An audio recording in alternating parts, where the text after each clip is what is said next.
கணவன் மனைவிக்குள்ள ஒரு ஒற்றுமை குறைவு. இதுக்கெல்லாம் என்ன காரணம் அப்படின்னா, விதை நன்றாக இருந்தால் சுரை நன்றாக வரும்.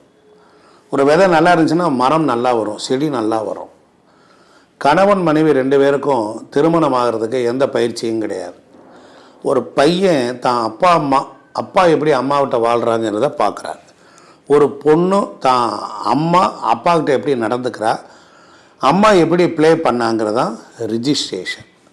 அதற்கப்புறம் ரெண்டு பேரும் சேருகிற பொழுது, இணைகின்ற பொழுது அவங்களுக்குள்ளார என்னன்னா கெட் டுகெதர் என்கிற ஒரு வேர்ட்ஸ் ஒன்று முக்கியம்.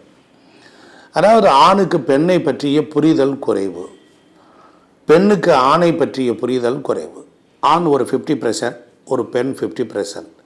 ரெண்டு பேர் இணைஞ்சதுக்கப்புறம் 100% உருவாகுது. இந்த மேல் ஃப்ரீக்வன்சி 50%, ஃபீமேல் ஃப்ரீக்வன்சி 50%. ரெண்டும் சேர்ந்தால் தான் 100 என்பது தான் இங்கே வெற்றியை குறிக்கிறது.